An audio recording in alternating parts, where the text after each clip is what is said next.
Glória a Deus, aleluia, a paz do Senhor, irmãos, amém? Enquanto eu me posiciono aqui, eu gostaria de pedir que você abrisse a sua Bíblia, ali na segunda carta de Paulo a Timóteo, capítulo 4.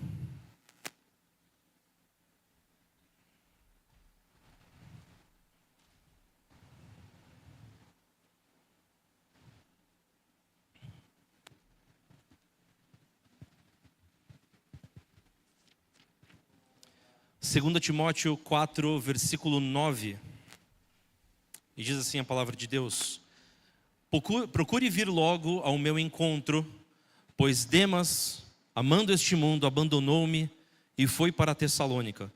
Crescente foi para a Galácia e Tito para a Dalmácia. Só Lucas está comigo. Traga Marcos com você, porque ele me é útil para o ministério. Eu queria ler novamente o finalzinho do versículo 11. Traga Marcos com você, porque ele me é útil para o ministério. Amém? Você pode fechar os seus olhos e fazer essa oração comigo? Querido Deus, nós te agradecemos, estamos felizes, gratos, porque estamos aqui, Senhor, juntos, reunidos, como igreja, Senhor, em comunhão, na Tua presença, te louvando, te adorando, Senhor, te entregando o nosso melhor. Nós pedimos, Senhor, que desde já o Senhor venha abrir os nossos ouvidos, o nosso entendimento, que o Teu Espírito Santo comece a trabalhar em nossos corações, Senhor, porque existe algo da Tua parte para as nossas vidas nessa noite. E, Senhor, nós não queremos nos distrair com outras coisas, nós não queremos perder, Senhor, de vista aquilo que o Senhor está nos mostrando. Então eu peço que o Senhor venha a trabalhar em nossos corações, a iluminar os nossos olhos quando nós lermos a Tua palavra, Senhor, para que ela faça sentido e encontre, Senhor, morada em nossos corações. É o que eu te peço e te agradeço, Jesus, em Teu nome. Amém. Amém, irmãos? Eu estava esses dias... faz tempo que eu não prego, hein, irmãos? Eu estou dando muita aula, não estou pregando, estou um pouco desacostumado. Então, os irmãos já vão me perdoando aí na minha falta de habilidade. Mas nesses dias agora, recentemente, eu estava em casa e eu percebi que tinha todos os filmes da série do Rock na Netflix. Aí eu falei, eu vou começar a ver isso daqui um atrás do outro. Eu comecei a ver desde o primeiro, de 1976, até o último, de 2006. E aí, o último filme, ele é incrível, ele é muito bom. E por que eu estou contando isso para vocês? Porque se eu não tivesse assistido os primeiros filmes, o último não faria tanto sentido. Algumas frases, alguns personagens não seriam tão impactantes. Alguns discursos não seriam tão emocionantes.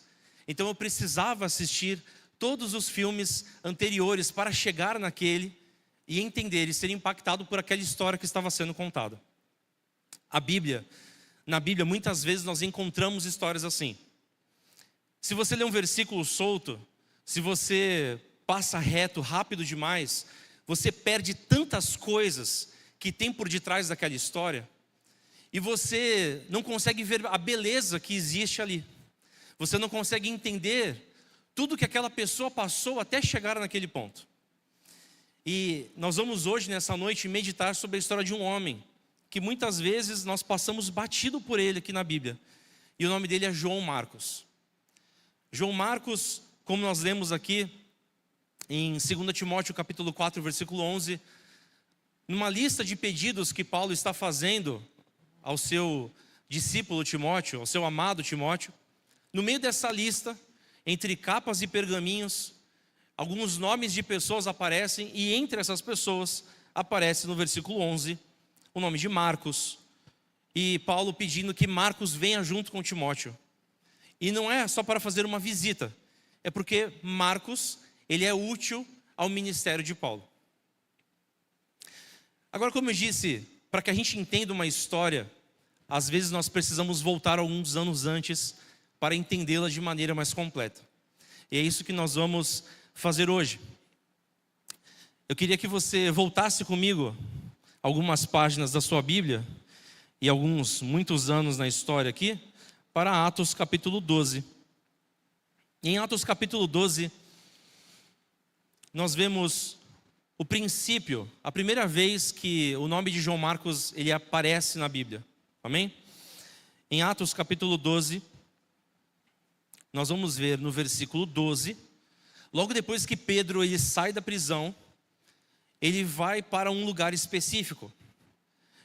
A Bíblia diz que quando Pedro se deu conta disso, foi à casa de Maria, mãe de João Marcos, onde muitos estavam reunidos para orar.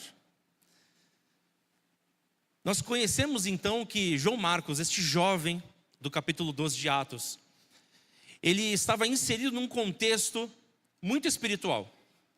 A sua mãe, ela possuía uma casa ampla, onde os discípulos se reuniam.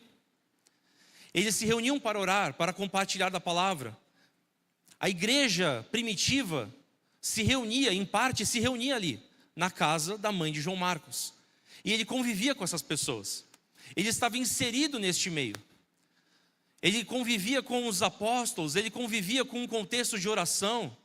Alguns vão dizer até que em Atos capítulo 2, a casa onde os discípulos estavam reunidos, o cenáculo onde eles estavam reunidos, era propriedade da mãe de João Marcos.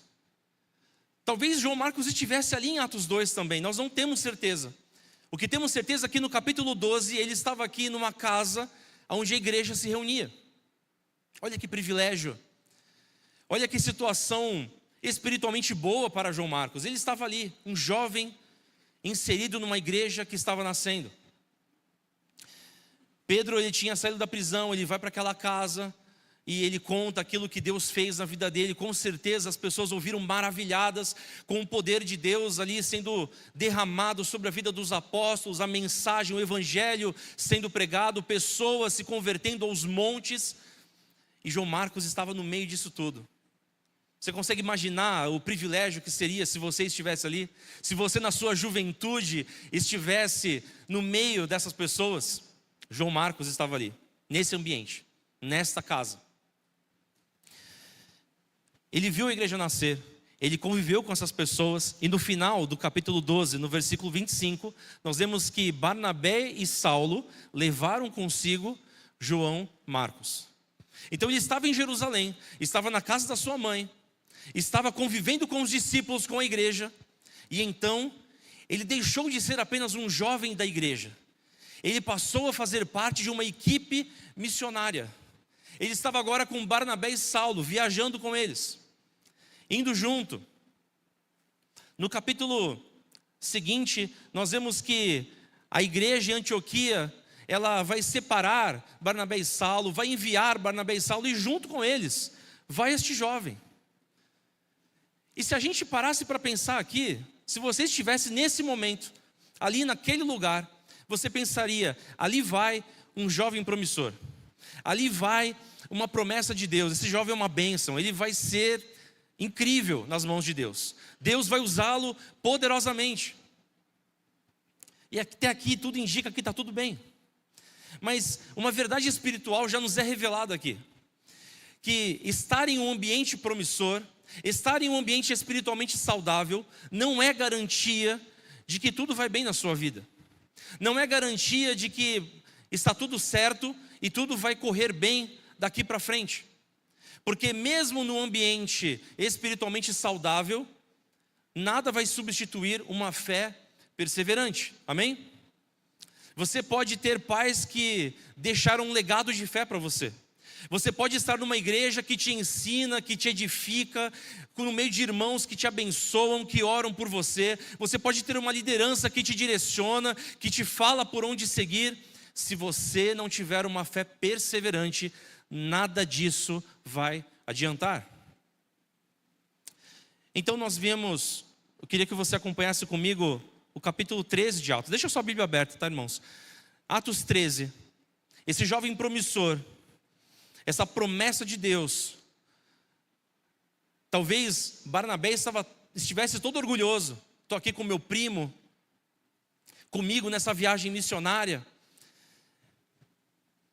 Mas no capítulo 13, versículo 13, nós lemos que João, porém, deixando-os, voltou para Jerusalém. Um único versículo, seco. Lucas, que escreveu o livro de Atos, ele não explica o porquê. Ele não diz o que aconteceu. Ele não fala os motivos de João Marcos. Ele não fala se ele estava com medo, se ele estava com saudades de casa, se ele estava arrependido, se de repente chegou uma carta falando que a sua mãe estava doente. Não fala o que aconteceu, só fala que ele voltou.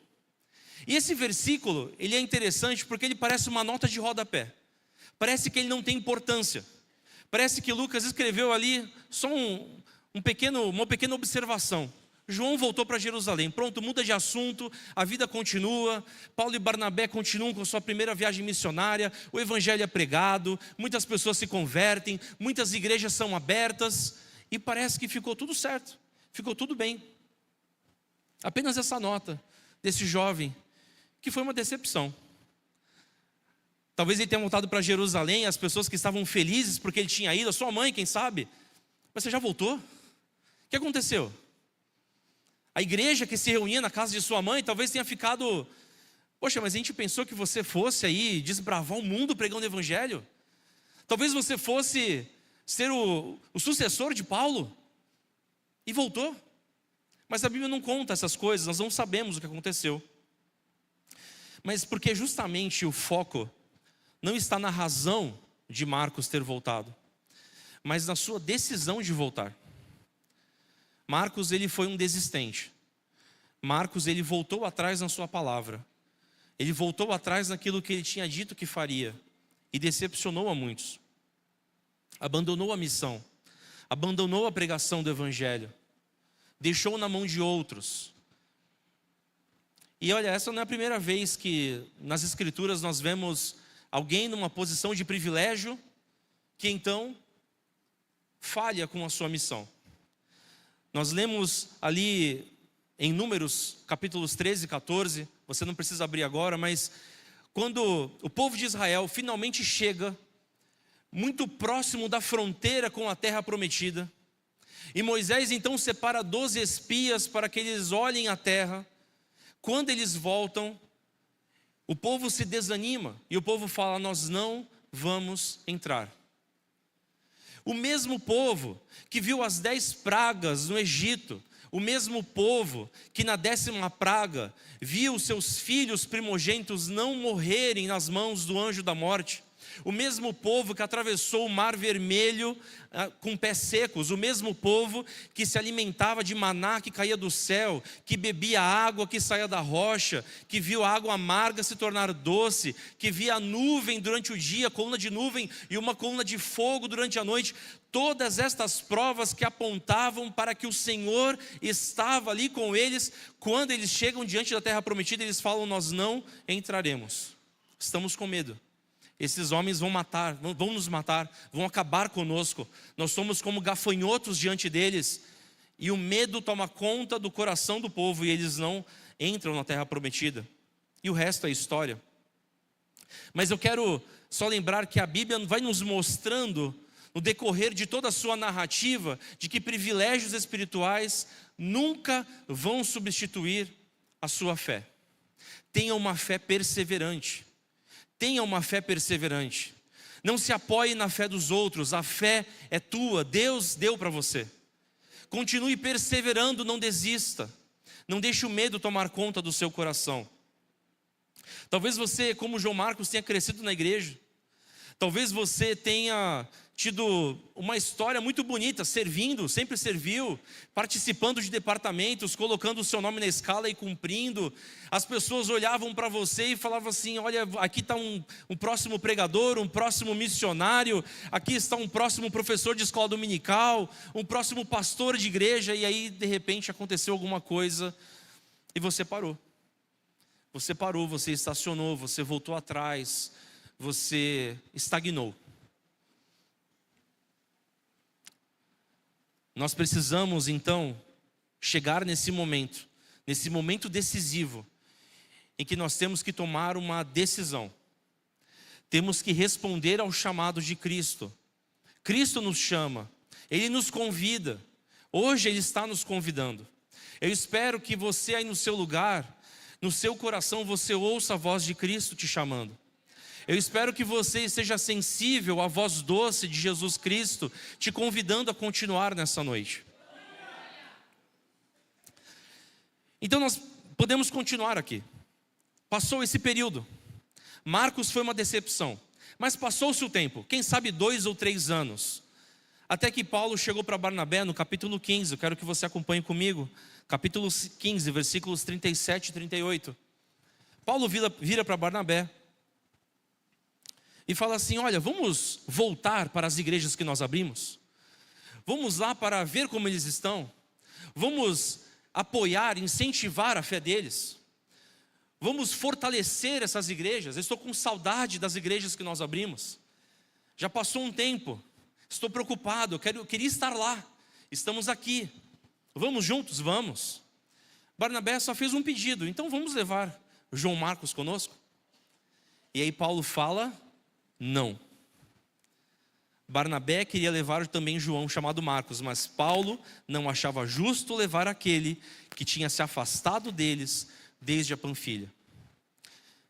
A Bíblia não diz que Paulo estava rancoroso, a Bíblia não diz que Paulo estava julgando o coração de Marcos, ou dizendo que Marcos era um pecador sem salvação, não. A Bíblia apenas diz que Paulo não achava justo levar alguém que tinha desistido. Talvez por excesso de zelo, talvez por excesso de preocupação, Paulo pensava que não era bom levar com eles uma pessoa que poderia desistir no meio do caminho. Barnabé, por outro lado, discordava. Ele achava que não, é válido, precisamos levar João Marcos. É uma oportunidade que ele tem de reescrever, de começar de novo, de recomeçar. Ele abandonou da primeira vez, agora vai ser diferente, já passou um tempo, ele está amadurecendo, e de repente ele passou esse tempo em oração, em busca, sendo fortalecido pelos irmãos lá em Jerusalém. Barnabé queria levar seu primo, e Paulo não. E a Bíblia diz que essa briga, essa discordância entre eles foi tão grande, que eles decidiram ir cada um para um lado.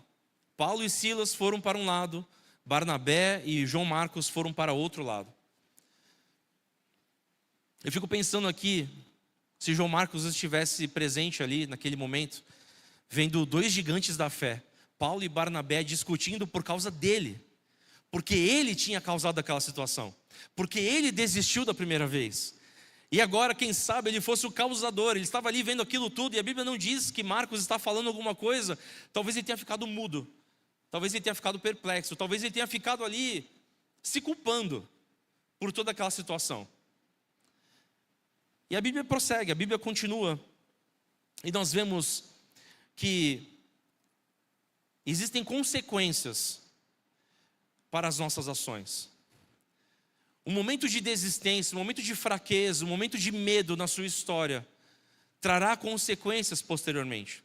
No capítulo 13, parecia apenas uma nota de rodapé. No capítulo 15, aquele versículo explode numa briga entre Paulo e Barnabé. Consequências acontecem. Deus é gracioso, fez com que o evangelho fosse disseminado mais rapidamente com 2 duplas missionárias. Mas tinha ali um problema que tinha acontecido ali. Eu queria pensar com vocês sobre uma história que acontece ali em Josué 7. Em Josué 7 nós vemos uma situação não igual, mas nós podemos tirar uma lição parecida. Em Josué 7 nós vemos que Acã, sabendo que não poderia pegar nada dos despojos de Jericó, dos escombros de Jericó, ele vai e toma para si alguns itens, esconde debaixo de sua tenda, e por causa de seu pecado, de sua desobediência, de sua ganância, então o povo sofre. O povo sofre, e na próxima batalha eles têm uma derrota muito vergonhosa, para uma cidade muito menor, chamada Ai. E o povo então, questionando e procurando saber o que tinha acontecido, o Senhor revela: ninguém vive de maneira isolada na fé. O que você faz, meu irmão, minha irmã, afeta a pessoa que está do seu lado. Nós vivemos uma comunidade, nós não somos uma ilha. O que você fala, o que você faz, afeta os teus irmãos.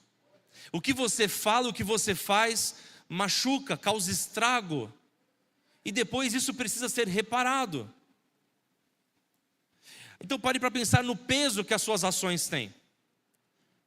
Agora é hora de você fazer uma reflexão. Será que eu tenho agido de maneira egoísta? Será que eu tenho agido de maneira a pensar somente em mim mesmo? Como se não houvesse amanhã? Como se não houvesse consequências? As nossas escolhas sempre alcançam outras pessoas. Justamente falar isso numa época em que nós somos bombardeados com uma mensagem que o mundo nos traz de egoísmo, sabe? É minha vida, são as minhas escolhas, as minhas decisões, o que eu faço só compete a mim. E eu não quero que ninguém se meta na minha vida, não quero que ninguém pergunte nada, não quero que ninguém saiba nada. Por que é que estão me ligando? Por que é que estão mandando mensagem no WhatsApp para mim? Isso daqui me aborrece, me entristece, me enraivece. Quer saber, eu não quero mais ir para a igreja. Muitas vezes esse tipo de atitude revela um coração de uma pessoa que já absorveu essa mensagem do mundo. Mas na Bíblia nós encontramos uma outra realidade. No Antigo Testamento, por diversas vezes, Deus trata o povo no coletivo, como apenas uma nação, um só povo, um só corpo. No Novo Testamento, Jesus inaugura a sua igreja. E na metáfora de Paulo, somos um corpo, não diversos corpos, não um corpo todo dividido, um só corpo, um só edifício que está crescendo, está sendo construído. Então, quando um membro persevera, os outros são abençoados. E quando um membro desanima, os outros sentem os efeitos, porque estamos todos conectados, juntos, unidos, próximos uns dos outros. Então, se por um lado eu preciso ter temor de não falhar e não causar dano, por outro lado eu posso ficar muito feliz por saber que os meus irmãos estão me abençoando e eu estou abençoando eles, e isso tem feito com que a nossa fé cresça, seja edificada, aumente. Isso vale para todos. Isso vale para o pai dentro de casa, isso vale para a mãe, para o líder, para o jovem, para qualquer cristão. A nossa caminhada não é só nossa. A nossa caminhada com Cristo nunca é uma coisa individualista. Sempre influencia alguém para o bem e para o mal. Em Atos 15, como nós falamos e vimos, as consequências da decisão de João Marcos aparecem. Se a história terminasse aqui, se a gente fechasse a Bíblia e não tivesse mais nada depois de Atos 15, a gente terminaria pensando, que pena, aquele jovem promissor foi uma decepção, causou uma divisão e sumiu. Porque no livro de Atos o nome de João Marcos desaparece. Você não ouve mais falar dele. João Marcos some da história. Mas como eu disse,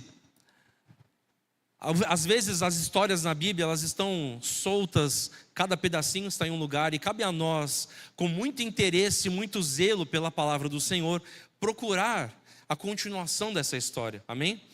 Não é porque não aparece mais em Atos que o nome de João sumiu, certo? Depois de Atos 15, nós não sabemos exatamente quanto tempo passou, mas passou um tempo.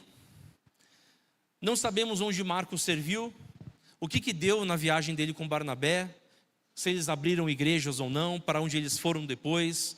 Não sabemos quais conversas eles tiveram. Nós não sabemos se João Marcos mandou uma carta para Paulo, se Paulo mandou uma carta para ele. Mas em algum momento Paulo volta a confiar em Marcos. E a Bíblia permanece em silêncio nesse momento. Anos depois, aproximadamente 10 anos depois, lá na carta de Paulo aos Colossenses, nós somos surpreendidos por um detalhe.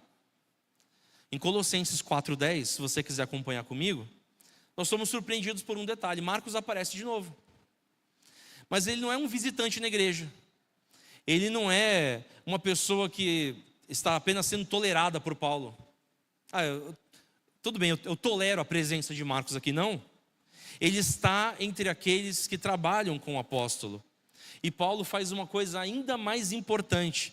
ele recomenda Marcos à igreja de Colossos.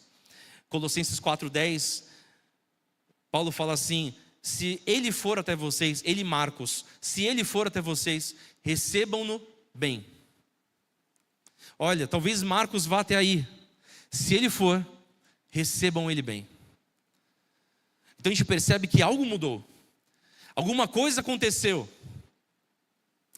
Algum tempo depois, Paulo escrevendo a Filemon, lá em Filemon, versículo 24, Marcos vai ser chamado de meu cooperador, ou meu colaborador, de acordo com a sua tradução. Que contraste! Que contraste! Em Atos 15, Paulo fala não para Marcos. Em Colossenses, em Filemon, ele é recebido bem, existe uma ordenança que ele seja bem recebido. Existe um outro versículo que fala que ele é o cooperador de Paulo.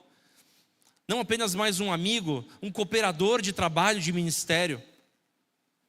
O que aconteceu? Quando que isso aconteceu? Como que essa confiança foi reconstruída? A Bíblia não responde. E esse silêncio, ele faz a gente pensar algumas coisas. Eu fiquei pensando em casa, que a maior parte das nossas vidas não vai ser escrita em livros, não vai estar no post do Instagram, não vai ser conhecido pelas pessoas. A maior parte das nossas vidas vai estar em silêncio. Para pensar em José. Nós sabemos algumas coisas sobre José. Nós sabemos que depois que ele foi vendido pelos seus irmãos, ele passou um tempo ali com Potifar, depois ele foi preso, mas nós sabemos muito pouco. A maior parte nós não vemos, não está escrito. Nós não temos como saber. Existe um silêncio, existe um salto temporal. De pedaços em pedaços a gente fica sabendo de alguma coisa. Nós sabemos onde José começa, nós sabemos até onde Deus leva José, mas muitas coisas no meio nós não sabemos. Boa parte do processo está longe dos nossos olhos. Para pensar em Isaac. Se você quiser abrir essa, é legal. Em Gênesis 25, versículo 20, fala que Isaac começou a orar por sua esposa Rebeca, porque ela era estéril. E Isaac tinha 40 anos quando ele conhece sua esposa e se casa com ela. No versículo 25, aliás, no versículo 20, Gênesis 25, 20, fala que ele começa a orar por Rebeca. 6 versículos depois, no versículo 26, fala que então ela deu à luz 2 filhos e Isaac foi pai aos 60 anos. Você percebe que em 6 versículos se passaram 20 anos? Aos 40 anos ele começou a orar por sua esposa. Aos 60 ele foi pai.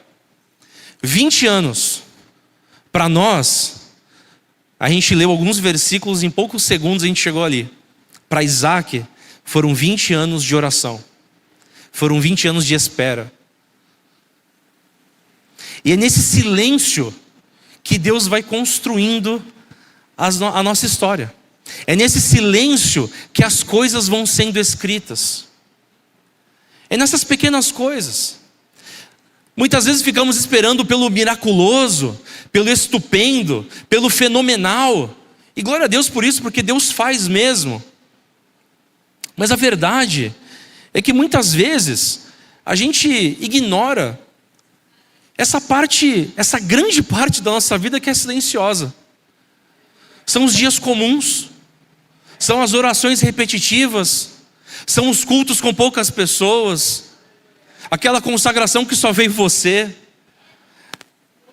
É nesse dia a dia que Deus vai escrevendo a tua história. As pessoas vão conhecer o depois. Já passou 10 anos, aí você vem contar um testemunho: eu estou orando há 10 anos e Deus me deu a vitória. A igreja se alegra, mas quem viu os 10 anos se passar foi você e Deus. E é nesse silêncio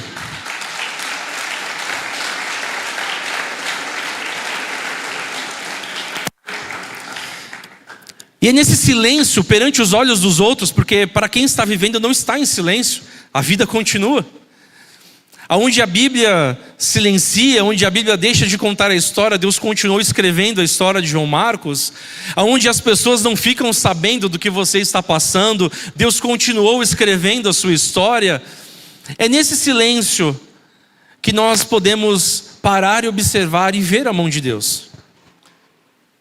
Talvez você esteja com a sua cabeça muito agitada, o seu coração muito conturbado, esperando por muitas coisas que não acontecem, e você está deixando de se admirar com as pequenas coisas que Deus tem feito na sua vida. Quando a gente chega aqui em Filemon, em Colossenses, Marcos já não é mais o mesmo. Muito tempo já tinha se passado, como eu disse, pelo menos 10 anos. Ele já não é mais o mesmo. Ele já não era mais um jovem medroso, ele já era um homem mais maduro, ele já era mais corajoso, ele já estava trabalhando, cooperando, pregando o evangelho, provavelmente uma pessoa de confiança do apóstolo Paulo, de repente visitando igrejas, vendo como estavam as coisas, orientando as lideranças, encarando os desafios que eram muitos naquela época. Ele já não tinha mais medo, ele já não voltava mais correndo para a barra da saia da mãe lá em Jerusalém, ele estava indo em frente, era uma outra pessoa. A confiança dele foi restaurada, a sua comunhão foi reconstruída. Mas, como eu disse, a gente não sabe como aconteceu. E eu estava em casa pensando, meditando, que o grande herói dessa história não é João Marcos, nem Barnabé, porque foi muito generoso, ou Paulo, porque mudou de opinião. Eles não foram os grandes heróis dessa história.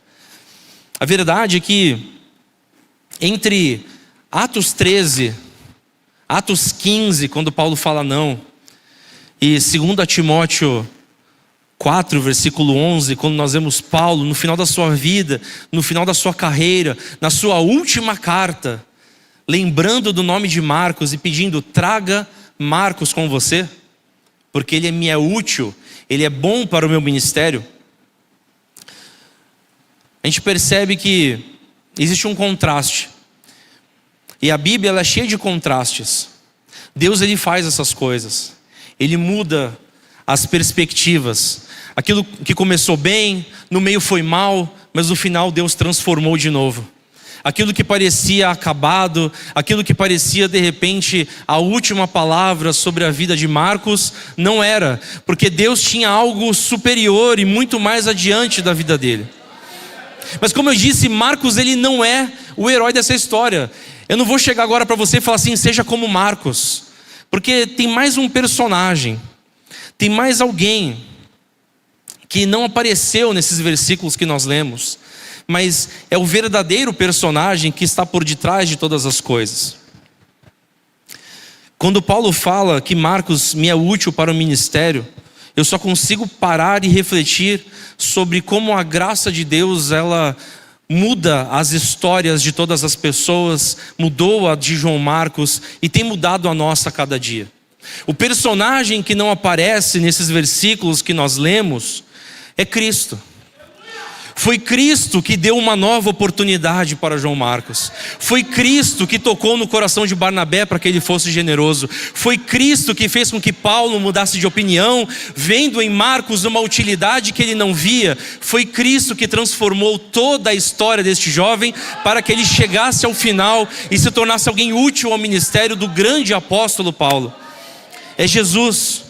É Jesus quem começa, é Jesus que está no meio, é Jesus quem termina as nossas histórias. Quando eu olho para a vida de João Marcos, eu só consigo pensar assim: Senhor, como Tu és gracioso, porque onde nós falhamos, o Senhor não falha.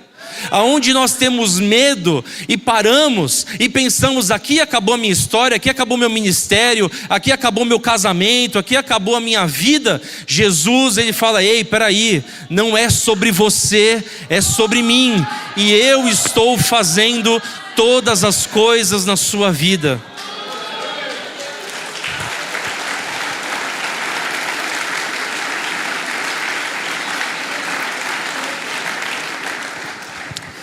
A graça de Deus, ela reescreve histórias. A graça de Deus, ela muda aquilo que todo mundo tinha pensado.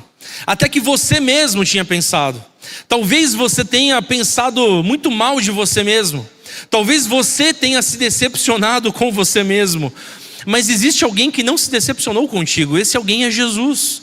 E este Jesus, ele está de braços abertos te chamando e falando: vamos continuar? É o mesmo Jesus que vai até Pedro depois de ressurreto e fala: Pedro, apacenta as minhas ovelhas.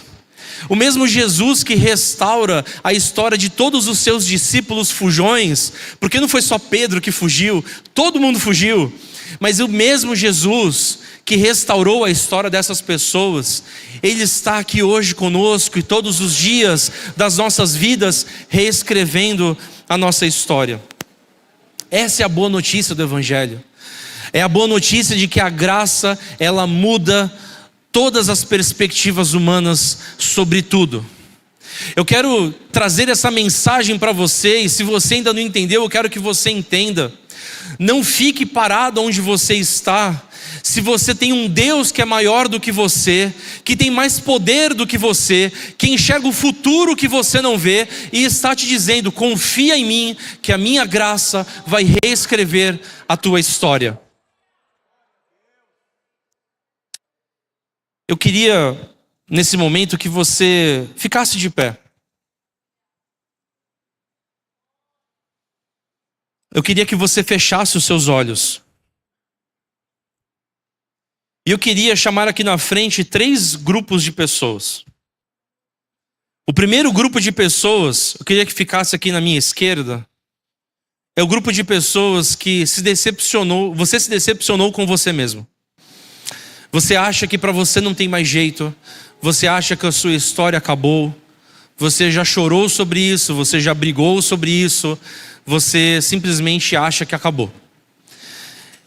Você já ouviu muitas vozes, muitas pessoas que talvez tenham até te colocado cada vez mais para baixo. E hoje você precisa dessa oração. Se você sentir que tem liberdade em Cristo, de vir aqui na frente, venha, para que a graça de Cristo restaure, reescreva a tua história. Aqui no meio, eu queria chamar o segundo grupo de pessoas. Pessoas que se decepcionaram com alguém, que sentem que não conseguem perdoar alguém.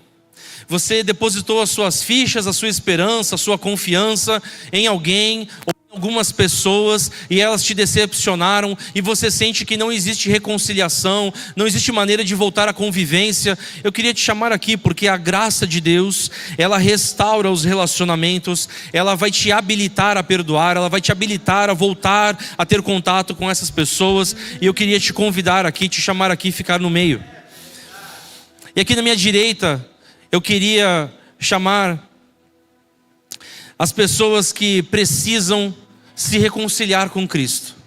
Você que ainda não aceitou a Jesus, ou você se distanciou de Jesus, essa posição que você está hoje não é a última da sua vida.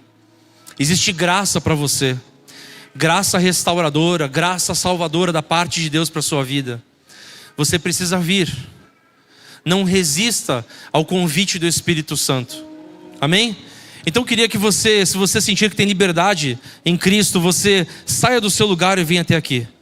Aqui da minha esquerda, se você sente que não consegue se perdoar, você se decepcionou com você mesmo. Aqui no meio, se você sente que você não consegue perdoar alguém que te decepcionou. E aqui na minha direita, você que ainda não entregou a sua vida, os seus caminhos a este Jesus Cristo, que é o autor e consumador da nossa fé, que escreveu e está escrevendo a história das nossas vidas. Ou se você se afastou de Jesus, você se sente incapaz, pecador, você acha que para você não tem jeito, e você apareceu aqui hoje, Jesus está te chamando: volta para os caminhos do Senhor. Eu quero te dar 2 minutinhos para você se mexer.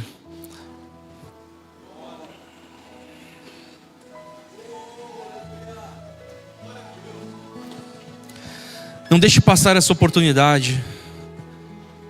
Eu queria que a igreja ficasse em espírito de oração, de olhos fechados, mãos em posição de intercessão. Eu queria que você orasse. Ore e interceda. Quem sabe aí você no seu lugar, Você investiu em alguém que te decepcionou, você colocou as suas fichas em alguém, você pensou que aquela hora, aquela pessoa, talvez você é líder, você é pastor, talvez você é pai, você é mãe, você está vendo seu filho, a sua filha longe dos caminhos do Senhor, você é líder que já orou tanto por aquele jovem, por aquele adolescente, por aquele casal, eles se distanciaram. Eu quero orar pela sua vida também, para que a graça de Deus, ela continue usando a tua vida, para que você vá atrás dessas pessoas. Senhor, nós oramos, nós intercedemos, nós clamamos e pedimos que o Senhor venha fazer algo nessa noite, que o Senhor venha fazer algo especial. Oh Senhor, nós confiamos em Ti, no Teu poder, confiamos no Teu amor, na Tua ação poderosa no nosso meio. Sabemos, Senhor, que a Tua palavra ela é poderosa, ela é viva e eficaz. Sabemos, Senhor, que ela encontrou, Senhor, um lugar nesses corações que estão aqui na frente. Sabemos, Senhor, que a Tua palavra por si só, ela tem poder para mudar vidas. O Teu Espírito Santo atuando através dessa oração, dessa pregação, está mudando vidas. Senhor, nós oramos, nós confiamos em Ti. Nós estamos, Senhor, diante de Ti, clamando, Senhor, reconhecendo que somos pequenos, reconhecendo, Senhor, que muitas vezes falhamos no meio da caminhada. Muitas vezes, Jesus, nós nos decepcionamos ou decepcionamos alguém. Mas Senhor, hoje é noite de restauração. Hoje, Senhor, a Tua mão está reescrevendo uma história, e nós acreditamos nisso e oramos por isso, Jesus. E te agradecemos imensamente pelo que o Senhor já está fazendo, pelo que o Senhor vai fazer nessa semana, pelo que o Senhor vai fazer a partir de hoje em diante, na vida dessas pessoas, em nome de Jesus.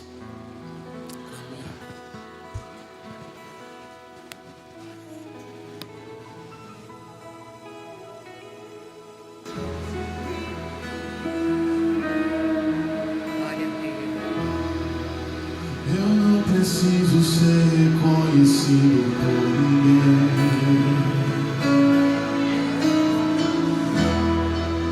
A minha glória é fazer com que conheçam a Ti,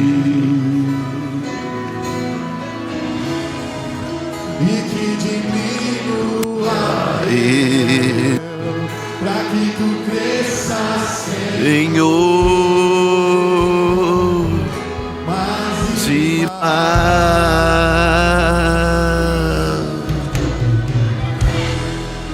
E como serafins que cobrem o rosto ante a Ti,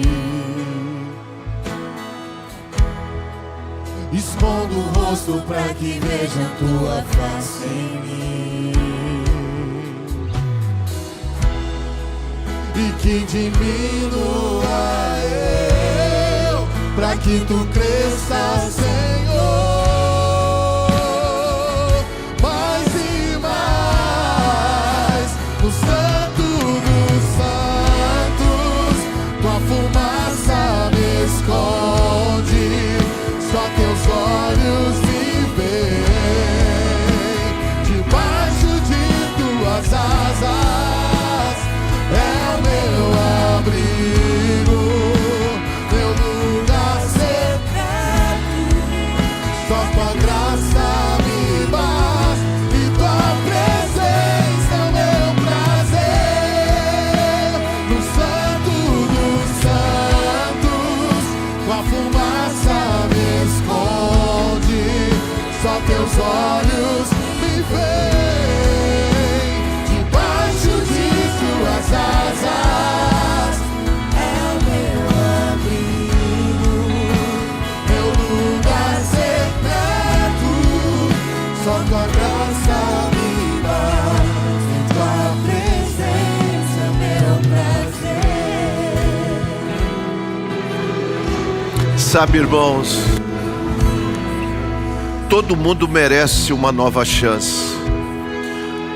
Todo mundo merece uma nova oportunidade. E quando o pastor Fabinho estava falando sobre Marcos, ele nasceu num lar cristão.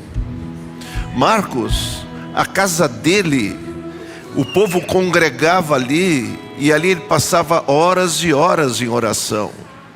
Ele teve experiências maravilhosas ali. Experiência que ele teve de saber que Deus interferiu quando Pedro estava preso. A igreja ali na casa de Maria, mãe de João Marcos, orou. E o milagre aconteceu. Quando Paulo e Barnabé foram escolhidos para a obra missionária, diz que Marcos foi auxiliar. Mas quando foi participar da primeira viagem, nós ouvimos aqui que Marcos, ele resolveu voltar para Jerusalém. Eu vejo que era uma pessoa que não era madura espiritual. E uma pessoa que não é madura espiritual vive uma vida de altos e baixos. Uma vida que eu posso dizer para você que muitas vezes interfere nos projetos que Deus tem para a nossa vida. E agora nós vemos, o tempo passou, como disse o pastor Fabinho. Foi um silêncio. Mas de repente, quando Paulo estava na prisão, onde ele diz assim: eu combati o bom combate, acabei a carreira e guardei a fé. Eu já estou saindo dessa terra. E ele diz assim: Timóteo, traga a capa que eu deixei em Troade e traga os pergaminhos. Mas eu quero que você saiba de uma coisa: traga Marcos, porque ele vai ser muito útil para mim ainda nessa obra. Então, querido, é uma nova chance, uma nova oportunidade. Deus sempre está dando uma nova chance para a pessoa. Deus sempre está dando uma nova oportunidade. Você cai, Ele te levanta. Você fica doente, Ele te dá saúde. Você muitas vezes está triste, Ele alegra você. Você se afasta, Ele traz você de volta. Ele sempre está pronto a te dar uma nova oportunidade, uma nova chance. Todos nós erramos na caminhada da vida. Quantas vezes eu errei, mas Deus me deu nova chance. Quantas pessoas aqui esfriaram, se afastaram, mas Deus deu uma nova chance e você hoje está aqui. Deus deu uma nova chance, na verdade, para Marcos.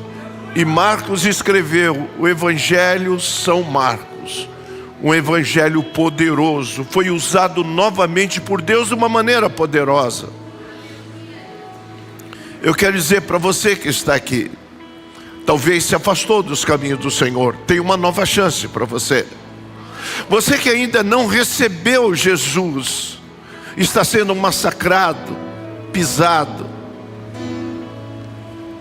vivendo momentos de aflição, de angústia, deita a cabeça no travesseiro, mas não consegue dormir. O Senhor está te dando uma nova chance para você recebê-lo como Senhor e Salvador da sua vida. Eu quero convidar você aqui. Eu quero convidar. Eu sei que o pastor já fez um convite, mas eu sei que tem pessoas aqui para Jesus. Foi Deus que te trouxe hoje aqui. Enquanto isso, os pastores estão trabalhando. Eles sempre trabalham, irmãos. Sempre estão trabalhando aí, convidando as pessoas. O Senhor quer te dar uma nova chance, mudar a sua história. Ele quer mudar a vida que você está levando. Essa vida de fracasso, de decepção, de frustração. O Senhor quer dar uma guinada hoje. É uma nova oportunidade para você.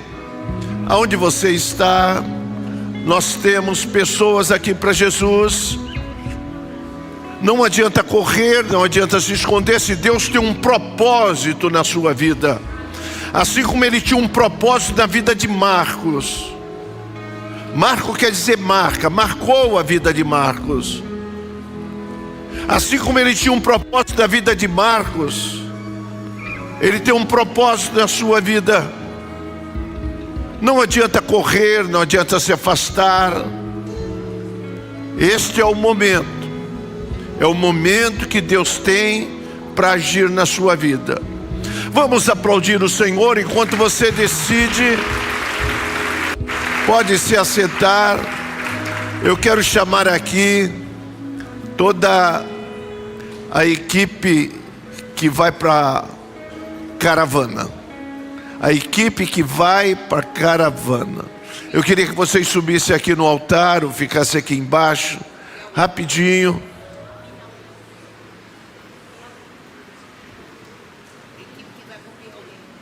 Isso, que vai para a caravana para o Piauí. Isso, está chegando aí. Olha, irmão, são os guerreiros, hein? São aqueles que falaram sim para Deus, num momento tão difícil. Enquanto isso, você vai se decidindo aí, se você vai querer essa nova chance para a sua vida.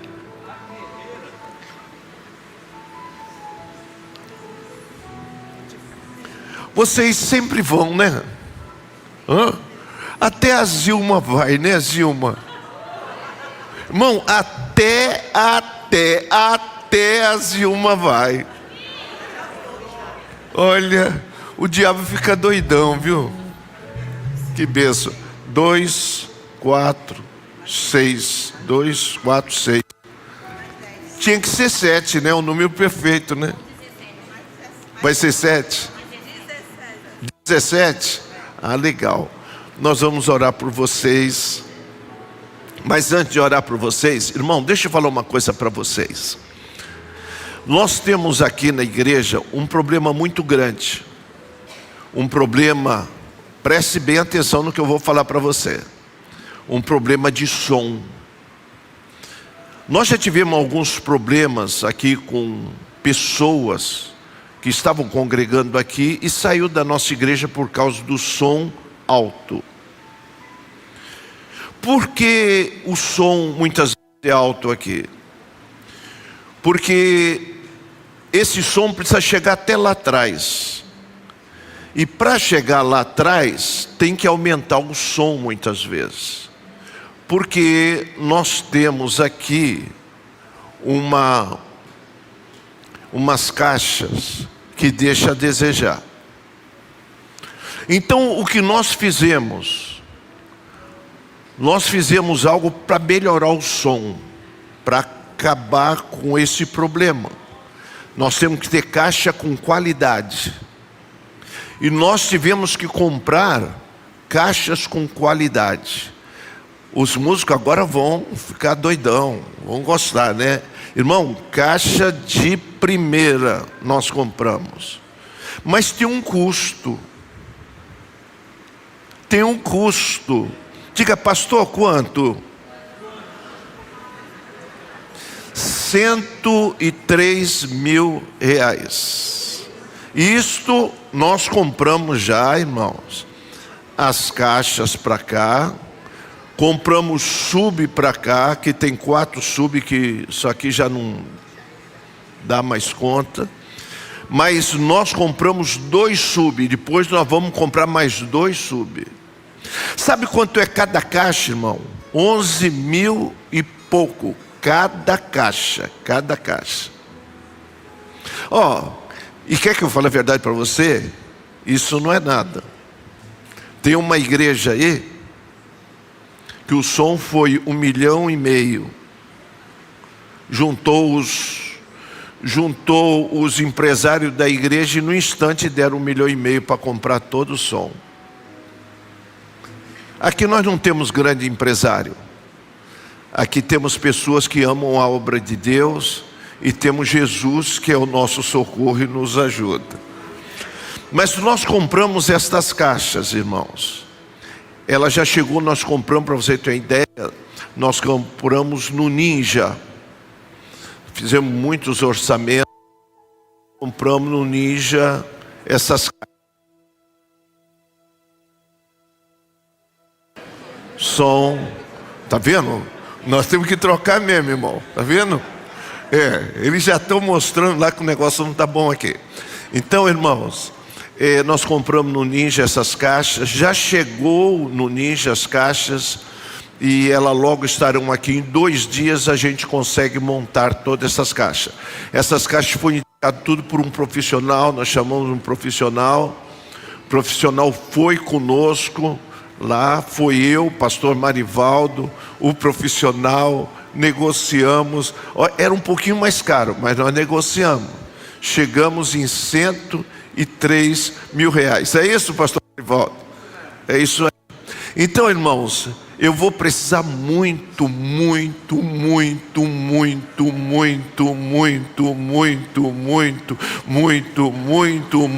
da ajuda de vocês.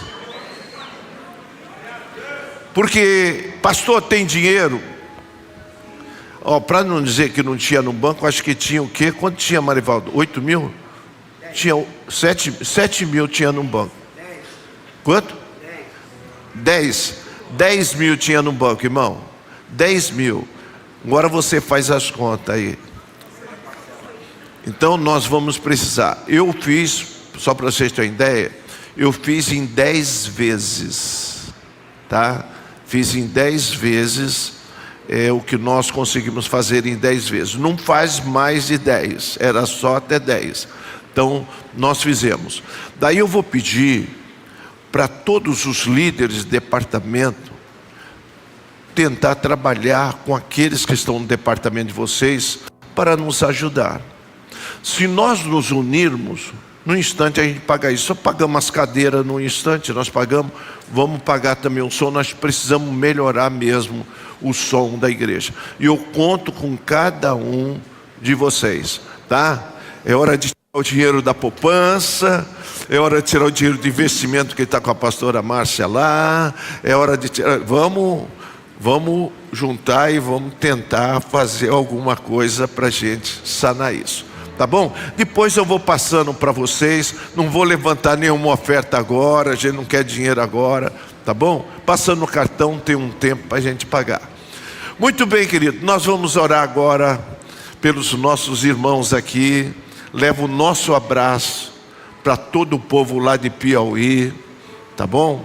Vocês vão lá para São Francisco, vão para Canidé, Caridade. Então leva o nosso abraço, o nosso carinho, o nosso amor. Estenda as mãos para ele, querido. Vamos ficar em pé.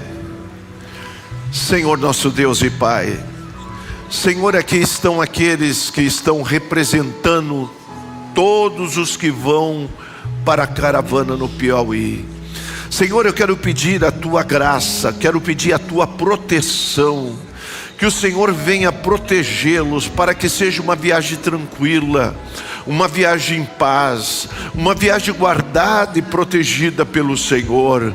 Senhor, que a estada deles lá seja tão maravilhosa, Senhor, que vidas se convertam, que muitas pessoas sejam ajudadas, que muitas pessoas sejam levantadas, que ali, Senhor, Tu possa fazer um trabalho magnífico, Senhor, e usa, Senhor, como instrumento cada um deles que se dispuseram a ir ao Piauí.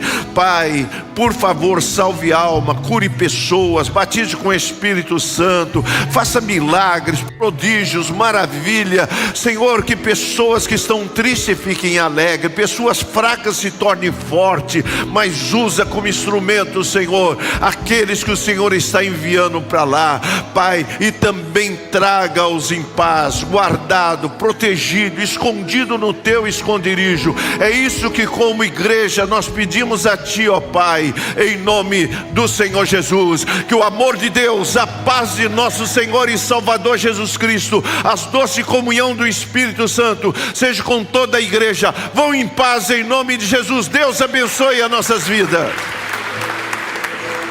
Deus abençoe. Deus abençoe. Deus abençoe. Deus abençoe. Deus abençoe. Boa viagem. Deus abençoe.